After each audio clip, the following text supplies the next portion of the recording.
அருள்வாக்கு. கிறிஸ்துவே உமக்கு புகழ்.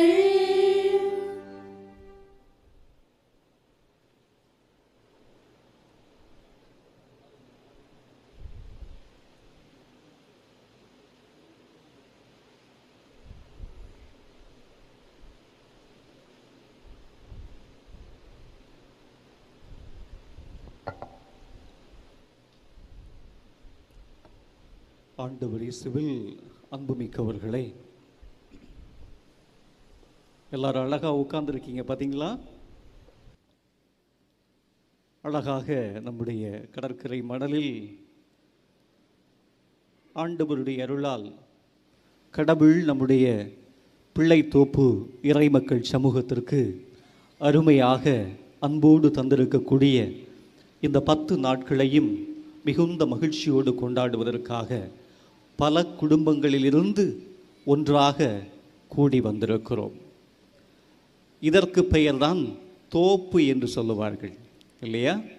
பல மரங்கள் ஒன்றாக இருந்து கூட்டாக இருந்து கனியும் காற்றும் தந்து தானும் மகிழ்ந்து தன்னை நாடி வருகிற அனைவருக்கும் நிழல் தந்து வாழ்வு கொடுக்கின்ற ஒரு தோப்பாக இந்த பிள்ளைத்தோப்பு இறைமக்கள் சமூகம் இன்னும் அதிகமாய் இருக்க வேண்டும் என்பதை இறைவன் உங்களோடு இருந்து இந்த நாட்களில் அளப்பரிய முறையில் சொல்லித் தருவதற்கு காத்திருக்கிறார். அன்புமிக்கவர்களே, இந்த திருக்கொடிகள் ஏற்றப்பட்டதை நீங்கள் பார்த்திருப்பீர்கள். யாரெல்லாம் பார்த்தீங்க? கொடி ஏற்றினதை பார்த்தீங்களா? எல்லாரும் பிள்ளைங்க தான் கை தூக்குறாங்க. பெரியவர்களும் மிகுந்த பக்தி பரவசத்தோடு பார்த்து கொண்டிருந்ததை எங்களால் கவனிக்க முடிந்தது. இந்த கொடி ஏற்றுவதற்கு முன்னதாக மிக தத்ரூபமாக அப்படியே ஒரு இராணுவ படை அணிவகுத்து செல்வது போன்று நம்முடைய ஊர் பெரியவர்கள், பல்வேறு பக்த சபை இயக்கங்களை சார்ந்தவர்கள் கொடிகளை பிடித்து கொண்டு, கோல்களை பிடித்து கொண்டு, ஆண்டவரை நாங்கள் பிடித்திருக்கிறோம், அந்த ஆண்டவர் எங்களை இந்த நாட்களில் பிடித்து கொள்ளுவார், எங்கள் கண்ணீரை எல்லாம் அகற்றுவார், எங்கள் கவலைகளை எல்லாம் போக்குவார், எங்களுடைய மனதில் இருக்கக்கூடிய வெறுப்புகளை எல்லாம் மாற்றுவார், இந்த பகுதியில் இருக்கிற எந்த பகைமையாய் இருந்தாலும் எல்லா பகைமையையும் அடித்து நொறுக்குகின்ற ஆண்டவர் எங்களை கரம் பற்றி வழிநடத்துவார் என்ற நம்பிக்கையோடு ஒரு இராணுவ தடவாளம் போன்று நாம் அணிவகுத்து சென்று இந்த 2 கொடிகளை நாம் ஏற்றியிருக்கிறோம். 2 கொடிகள் போதுமா என்று கேட்டால் நிச்சயம் போதாது என்பது என்னுடைய எண்ணமாக இருக்கிறது.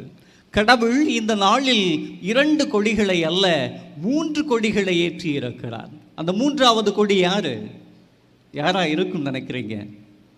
என் மாமியாராக தான் இருக்கும். இந்த 10 நாள் என் பக்கத்தில் இல்லைன்னா இந்த கொடிமரத்தை விட இன்னும் உயரமான ஒரு இடத்துல ஒரு அந்தரத்தில் தொங்கினால் மிக சந்தோஷமாகத்தான் இருக்கும் என்று நினைக்க மாட்டீங்க என்று நான் நினைக்கிறேன் இல்லையா? இங்கே குழுமி இருக்கிற, இங்கே கூடியிருக்கிற நம் அனைவரையும் ஆண்டவர் தன்பால் ஈர்த்து இந்த கொடிகளை போன்று உயரமாக நம்மையும் இந்நாளில் நீ உயர்ந்து வா, நீ உன்னத எண்ணங்களோடு, கண்ணியமான சிந்தனைகளோடு, அன்பு மிகுந்த உறவுகளோடு, அருமையான செயல்பாடுகளோடு இந்த பகுதியை பலப்படுத்து, உன் குடும்பத்திற்கு நம்பிக்கையை தா, உன் அன்பியங்களில் உன்னுடைய நீ வாழுகின்ற பகுதிகளில் ஆண்டவருடைய பெயரால் வாழ்வினை கொடு என்று சொல்வதற்காக கடவுள் இந்த நாட்களில் நம்முடைய சமூகத்தை கட்டி எழுப்பியிருக்கிறார். ஆம், இந்நாளில் கடவுள் உங்களையும் உங்கள் பிள்ளைகளையும், உங்களையும் உங்கள் அருகில் இருப்பவர்களையும், உங்கள் குடும்பத்தையும் உங்கள் அருகில் வாழ்ந்து கொண்டிருக்கிற குடும்பங்கள் அனைத்தையுமே கடவுள் கை நீட்டி பிடித்து உங்களை அன்போடு உயர்ந்து வருவதற்கான அழைப்பினை தந்திருக்கிறார். எப்படி தன்னுடைய திருக்குடும்பத்தை புனித யோசேப்பின் கரங்களில் ஒப்படைத்து ஆண்டவர் அகமகிழ்ந்து கொண்டாடி நின்றாரோ அதுபோன்று அதே புனித யோசேப்பிடம் அருமையாய் ஒப்படைக்கப்பட்ட இந்த அன்பு மக்களை ஆண்டவர் இன்னும் அதிகமாய் தன் உள்ளத்தில் ஏந்தி தன் உயிருக்குள் சுமந்து உங்களுக்கு உறவும் வாழ்வும் தருவதற்காக கடவுள் இந்நாட்களில் சிறப்பாக இந்த 10 நாட்களை பத்திரமாக உங்கள் கைகளிலே கடவுள் தந்திருக்கிறார். இந்த பங்கு சமூகமானது இந்த விழாவுக்கு என்று தோரணைகளை மட்டுமல்ல, அலங்காரங்களை மட்டுமல்ல, அழகழகான தயாரிப்புகளை அதை கடந்தும் செய்திருக்கிறது என்பதை எங்களால் கண்டுகொள்ள முடிகிறது. எப்படி நாங்கள் பார்க்கிறோம்? சில திருவிழாக்கள் வெறும் அடையாளங்களில் முடிந்துவிடும். ஆனால் அந்த அடையாளத்தையும் தாண்டி ஒரு ஆழத்தை அடைய வேண்டும் என்பதற்காக இந்த பங்கு சமூகம் எத்தனைத்திருக்கிறது, நினைத்திருக்கிறது என்பதை நீங்கள் இந்த ஆண்டு முன்னெடுத்திருக்கக்கூடிய, நீங்கள் இந்த விழாவுக்காக 10 நாட்களும் தேர்வு செய்திருக்கக்கூடிய மைய சிந்தனைகளின் வழியாக எங்களால் புரிந்து கொள்ள முடிகிறது. இந்த 10 நாட்களும் நீங்கள் 10 கேள்விகளை நீங்கள் தேர்வு செய்திருக்கிறீர்கள்.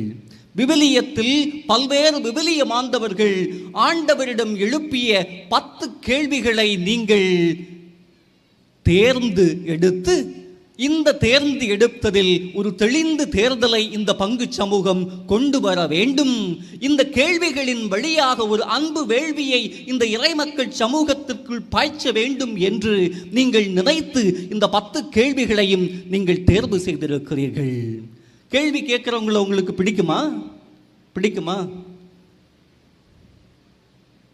பிடிக்குமா கேள்வி கேட்கிறவங்கள?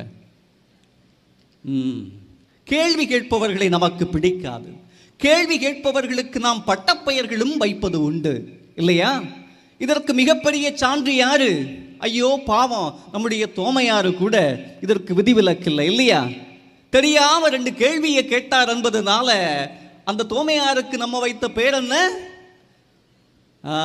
நம்பிக்கை கெட்ட தோமையாரு. ஏம்மா, இன்னைக்கு குழம்புல உப்பு போட்டியா? உப்பு போட்டியான்னு கேட்டதுக்கு தன்னுடைய கணவனை பார்த்து மனைவி அப்படியே மனசுக்குள்ள நினைப்பார், நம்பிக்கை கெட்ட தோமை என்று நினைப்பார். நான் செய்கிற எந்த காரியத்திலும் என் மீது நம்பிக்கையே இல்லாதவர் என்று நினைப்பார்கள்.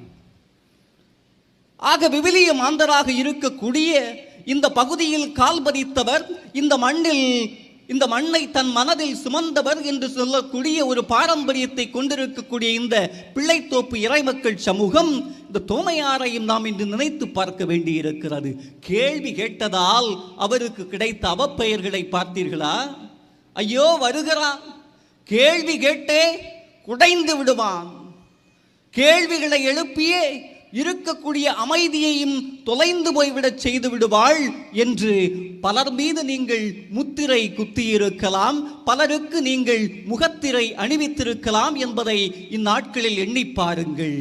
உங்களோடு உறவாடுகின்ற மனிதர்களில் எத்தனை பேருக்கு நீங்கள் கேள்வி கேட்பதால் அவர்களிடமிருந்து நீங்கள் விலகியிருக்கிறீர்கள் என்பதை பார்க்கிறோம்.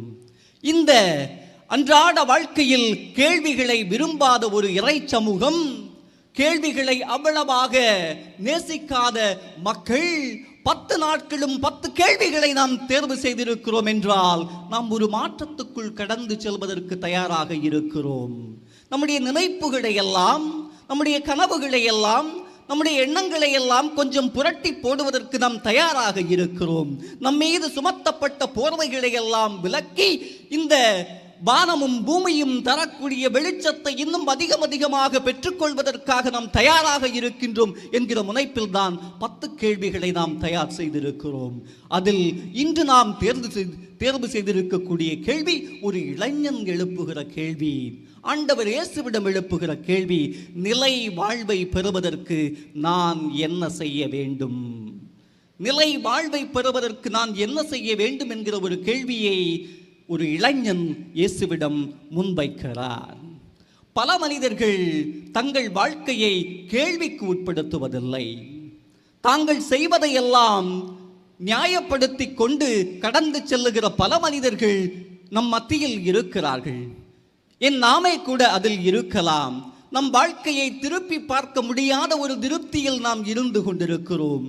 நம்முடைய வாழ்க்கையை கண்ணாடியில் பார்க்க முடியாத கண்மூடித்தனமான வாழ்க்கையை கொண்ட மனிதர்களாக பல நேரங்களில் நாம் இருக்கிறோம். நான் ஒரு தவறு செய்துவிட்டால் அதை நான் எப்படியாவது மறைத்து விடுவேன், மன்னித்து விடுவேன்.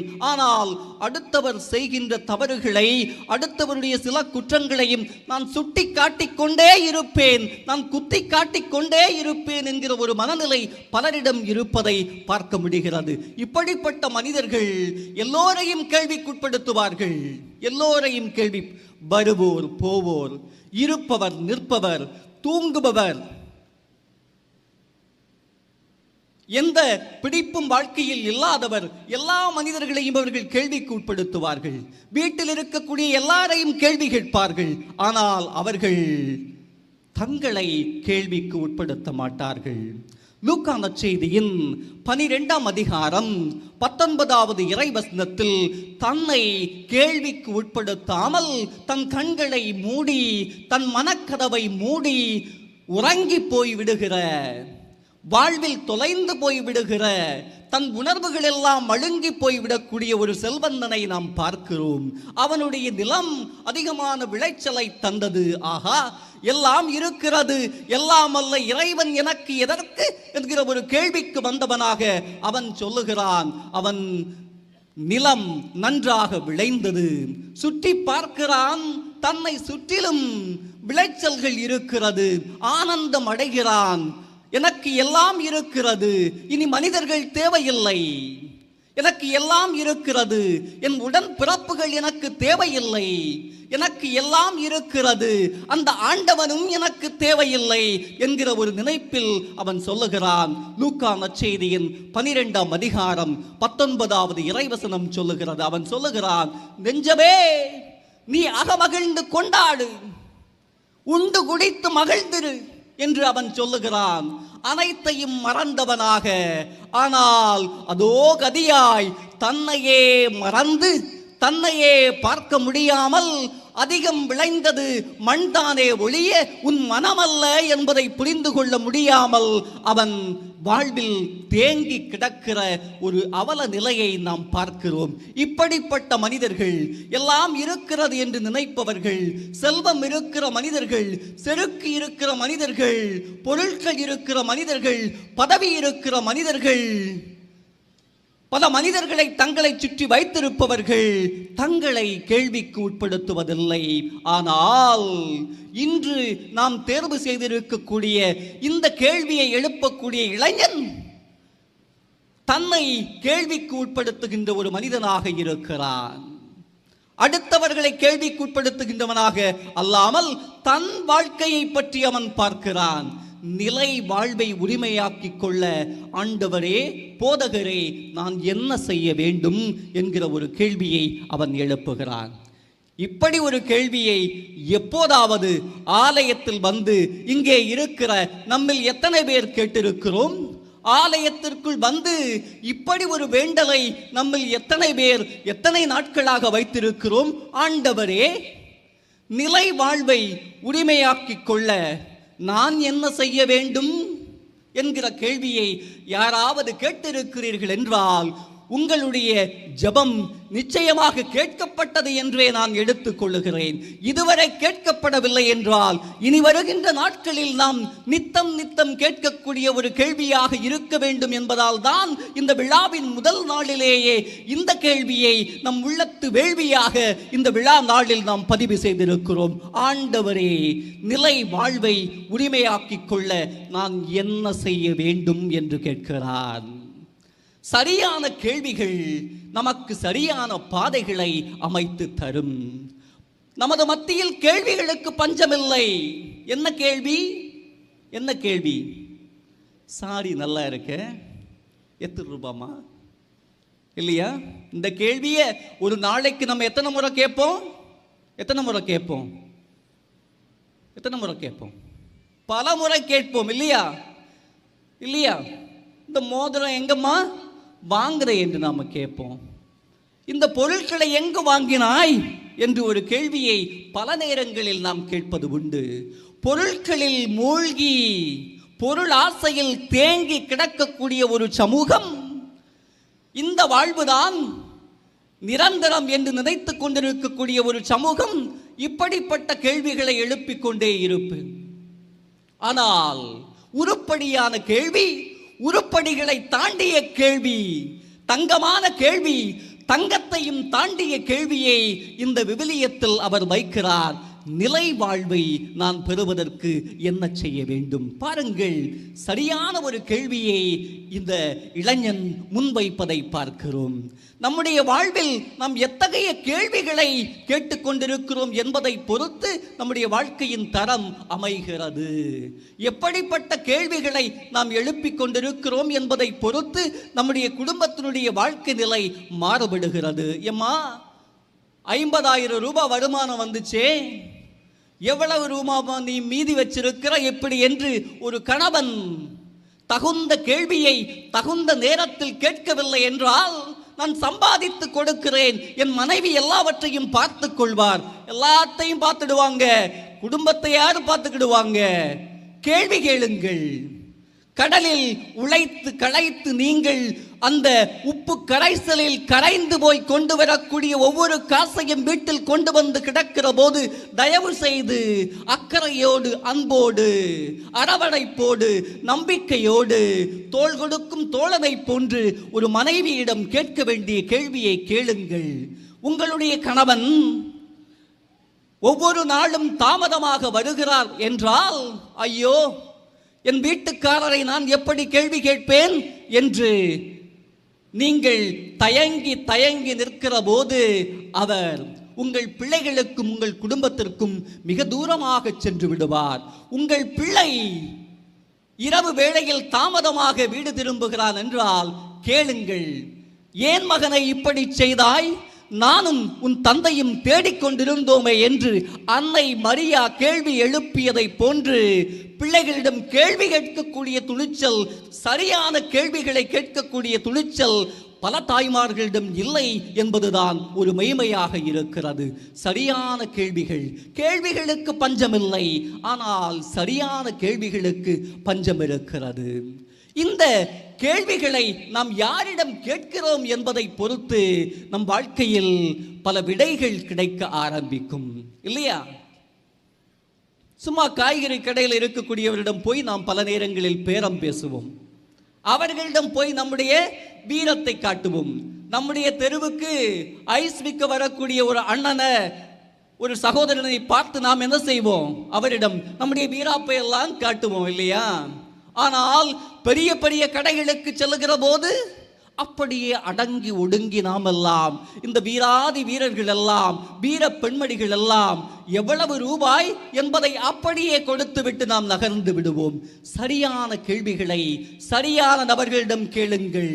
அவர் ஆண்டவர் என்றாலும் கேளுங்கள், அவர் இந்த உலகத்தை ஆளுகின்றவர் என்பவராலும் கேளுங்கள், நாட்டை ஆள்பவர் என்றாலும் கேளுங்கள், இந்த ஊரை ஆள்பவராக இருந்தாலும் கேளுங்கள், உங்கள் அன்பியத்தை வழிநடத்துகிறவராக இருந்தாலும் கேளுங்கள்.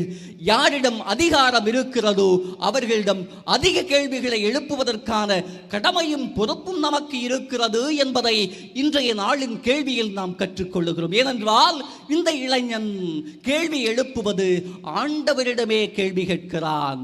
அந்த சமூகம் வியந்து பார்த்த ஒரு போதகரிடமே அவன் கேள்வியை எழுப்புகிறான் என்று சொல்லுகிற போது, சாதாரண மக்களையும் ஏழைகளையும் எளியவர்களையும் உங்களிடம் வட்டிக்கு காசு வாங்கியவர்களையும் பாவப்பட்ட ஜனங்களையும் கேள்விகளால் துடைத்து எடுப்பதற்கு அல்ல, மாறாக அதிகாரம் வைத்திருப்பவர்களை, காசு வைத்திருப்பவர்களை, அநியாயம் செய்பவர்களை, ஏழைகளின் வயிற்றில் அடிப்பவர்களை, எளியோரை வார்த்தைகளால் காயப்படுத்துகிறவர்களை கேள்வி கேட்கக்கூடிய திராணியும் தன்மையும் ஒரு இறைமக்கள் சமூகத்திடம் இருக்க வேண்டும் என்பதை இந்த இளைஞன் கற்றுத்தருகிறார். அது ஆண்டவனாக இருந்தாலும் என் மனதில் இருக்கிற கேள்வியை நான் கேட்பேன் என்கிற ஒரு நினைப்பில் அவர் நமக்கு இந்த ஒரு கற்பிதத்தை இந்த முதல் நாளில் நமக்கு கற்றுக் கொடுக்கிறார்.